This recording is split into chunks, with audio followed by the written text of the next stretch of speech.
அல்லேலூயா. கர்த்தரும் உலக ரட்சகருமான இயேசு கிறிஸ்துவின் நாமத்தினாலே உங்களை யாவரையும் வாழ்த்தி வரவிருக்கிறேன். பிரியமானவர்கள், சௌக்கியமாக இருக்கிறீங்களா? அந்த நாளிலும் நம்மை ஒருவர் சந்தித்து கொள்ளும்படியாக தேவன் கிருபை செய்திருக்கிறார். கிருபை செய்த தேவனுக்கு கூடான கோடி நன்றி செலுத்துவோம்.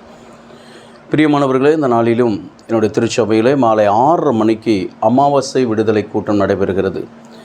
தேவ சமூகத்துக்குள்ளாக அவருடைய விடுதலையை பெற்றுக்கொள்ளும்படியாக உங்களை யாவரையும் ஆண்டவராகிய இயேசு கிறிஸ்து நாமத்தினாலே நான் வாழ்த்தி வரவிருக்கிறேன். கடந்து வாங்க, விடுதலை பெற்றுக்கொள்ளுங்க. மறந்துடாதீங்க, இன்று மாலை 6:30 மணிக்கு, ஒவ்வொரு அமாவாசை அன்றும் மாலை 6:30 மணிக்கு இந்த கூட்டம் நடக்கிறது. கடந்து வாங்க. இன்றைக்கி அந்த கூட்டம் இருக்கிறது. கடந்து வாங்க. கர்த்தர் உங்களை ஆசீர்வதிப்பாராக. அல்லேலூயா. பிரியமானவர்களே, கடந்த 2 நாளுடைய என்னுடைய ஊழியத்திற்காக ஜெபித்து கொண்டு, என்னுடைய போக்குவரத்துக்காக ஜெபித்து கொண்டு உங்கள் யாவருக்கும் ஆண்டவராகிய இயேசு கிறிஸ்து நாமத்தினாலே நன்றி செலுத்துகிறேன். என்னை அழைத்து தேவ சமூகத்துக்குள்ளாக ஊழியத்தில் பயன்படுத்தி உபசரித்த அன்பு குடும்பங்களையும் நான் ஆசீர்வதிக்கிறேன். அல்லேலூயா. பிரியமானவர்களே, இந்த நாளிலும் கர்த்தர் நம்மோடு கூட பேசுகிற ஒரு வார்த்தை, சங்கீதங்களின் புஸ்தகம் 50வது சங்கீதம் 15வது வசனம். ஆபத்து காலத்தில் என்னை நோக்கி கூப்பிடு, நான் உன்னை விடுவிப்பேன், நீ என்னை மகிமைப்படுத்துவாய். அல்லேலூயா. ஆபத்து காலத்தில் என்னை நோக்கி கூப்பிடு, நான் உன்னை விடுவிப்பேன், நீ என்னை மகிமைப்படுத்துவாய் என்று சொல்லி கூப்பிடுகிற நாம், என் அன்பு தேவ பிள்ளையே, ஆண்டவராகிய இயேசு கிறிஸ்துவை அழைக்கும் பொழுது அவர் நம்மை விடுவிக்கிறாராம்.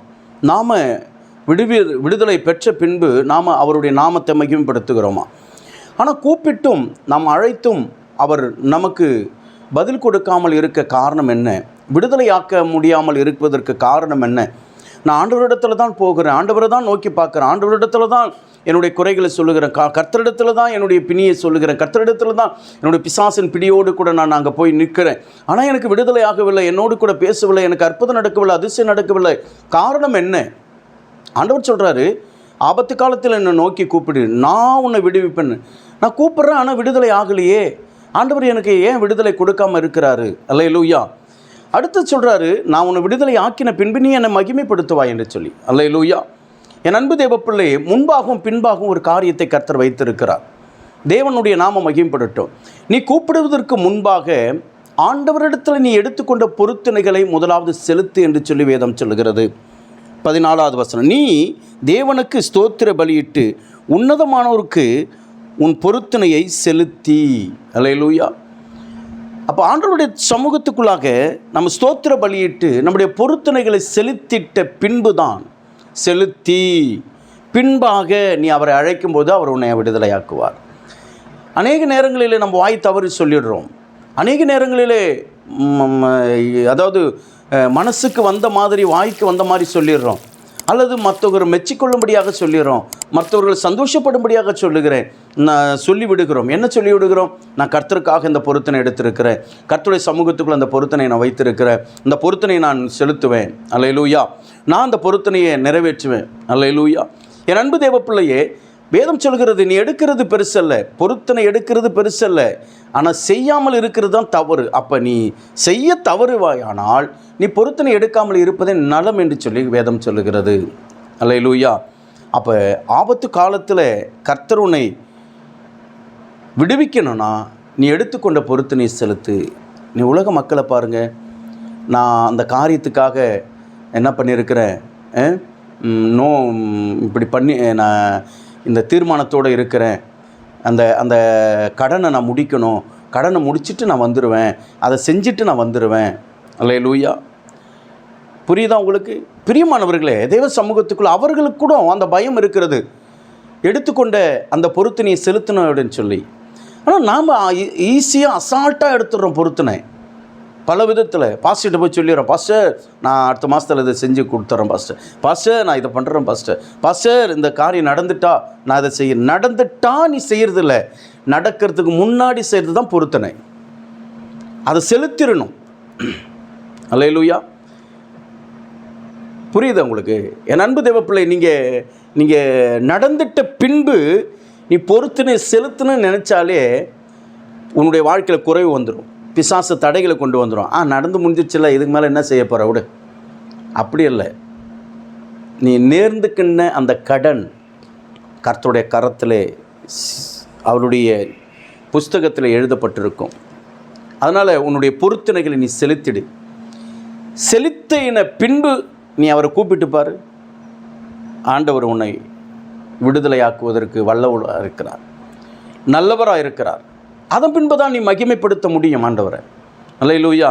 சிலருடைய வாழ்க்கையில் கூப்பிட்டும் வராமல் இருப்பதற்கு காரணம் தன்னுடைய பொருத்தனைகளை செலுத்தாமல். இன்னொன்று என்னென்னா, கூப்பிட்டும் ஆண்டவர் வந்துடுவார், விடுதலை ஆக்கப்படுவேன், ஆனால் சாட்சி சொல்லுன்னா சாட்சி சொல்ல மாட்டேன். அதை தான் சொல்கிறார், நீ என்ன மகிமைப்படுத்துவாய். சாட்சி சொல்லுங்க அப்படின்னு சொன்னால் சொல்ல மாட்டாங்க. விடுதலை ஆனது குறித்து சொல்லவே மாட்டாங்க. எந்த இடத்துல விடுதலை ஆக்கப்பட்டீங்க, எந்த சபையில் விடுதலை ஆக்கப்பட்டீங்க, எந்த ஊழியக்காரர் மூலமா விடுதலை ஆக்கப்பட்டீங்கன்னு சொல்லி சாட்சி சொல்லுங்கன்னு சொல்லவே மாட்டாங்க. அதோட ஃபோன் கால் எடுக்கவும் மாட்டாங்க, அதோடு மறந்து விடுவார்கள். மனுஷனுக்கு முன்பாக யார் என்னை அறிக்கை செய்கிறானோ அவனை பிதாவுக்கு முன்பாக நான் அறிக்கை செய்வேன் என்று சொல்லி ஆண்டவராக இயேசு கிறிஸ்து சொல்லுகிறார். அப்போ எப்படி தான் நீ மகிமைப்படுத்துவே? இதுதான் சாட்சி சொல்கிறது தான், அறிக்கை செய்கிறது தான் மகிமைப்படுத்துகிறது. கர்த்தர் இப்படியா என்னை விடுதலையாக்கினார் என்று சொல்லி. பிரியமானவர்களே, தேவ சமூகத்துக்குள்ளாக ஆபத்து நேரிட்டு விட்டது என்று சொல்லி கவலைப்பட வேண்டாம். ஒன்று, உன்னுடைய பொருத்தனைகளை செலுத்து. ரெண்டாவது, விடுதலையாக்கப்பட்ட பின்பு ஆண்டவருக்கு சாட்சியாக நில்லு. கர்த்தர் உன் வாழ்க்கையில் எந்த சத்ரு உன்னை தொடாதபடிக்கு நித்தமும் உன்னை விடுதலையோடு நடத்துவார். செபிப்போமா?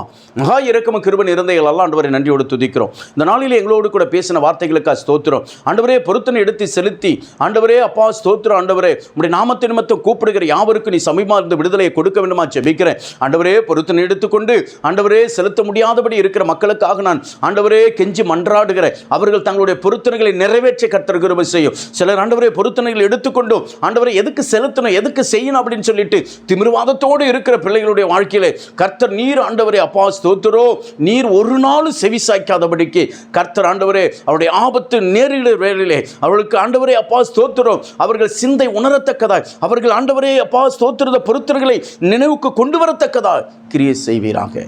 உம்முடைய கரத்தில் ஒப்புக் கொடுக்கிற விடுதலையாக்கப்பட்ட யாவரும் அப்படி நாமத்தை மகிமைப்படுத்தட்டும், சாட்சி சொல்லட்டும், பெரிய காரியத்தை செஞ்சு விடுதலையோடு கூட நாளை நடக்கிற அமாவாசை விடுதலை கூட்டத்துக்காக நான் செபிக்கிறேன். பலத்தும் பெரிதமான காரியத்தை கர்த்தர் செய்யுங்க, விடுதலையோடு நடத்தும். அநேக ஜாதி ஜனங்களை கர்த்தர் கொண்டு வாங்க. நீர் அப்படி செய்வதற்காக ஸ்தோத்திரம். இந்த நாளில் பிறந்த நாள் திருமணம் கொண்டாடுகிற ஒவ்வொரு அன்பு பிள்ளைகளுக்காக ஜெபிக்கிறேன். ஒவ்வொரு அன்பு பிள்ளைகளை பிதா குமார பரிசுத்த ஆவி நாமத்தினாலே நான் வாழ்த்தி ஆசீர்வதித்து நான் ஜெபிக்கிறேன். நம்முடைய ஆசீர்வாதத்தின் கரம் இருக்கட்டும். ஒவ்வொரு ஊழியர்களுக்காக ஜெபிக்கிறேன் ஆண்டவரே, ஒவ்வொரு சபைகளுக்காக ஜெபிக்கிறேன், சபை மக்களுக்காக ஜெபிக்கிறேன். ஆண்டவரே, நீங்கள் கூட இருந்து வழி நடத்துங்க. இயேசுவின் ரத்தத்தை இயேசு நாமத்தில் ஒப்புக்கொடுத்து அர்ப்பணித்து ஜெபிக்கிறேன் எங்கள் ஜீவனுள்ள நல்ல பிதாவே. ஆமென். அல்லேலூயா. கர்த்தர் நம்மை ஆசீர்வதிப்பாராக. ஆமென். கர்த்தருடைய நாமத்துக்கு ஸ்தோத்திரம்.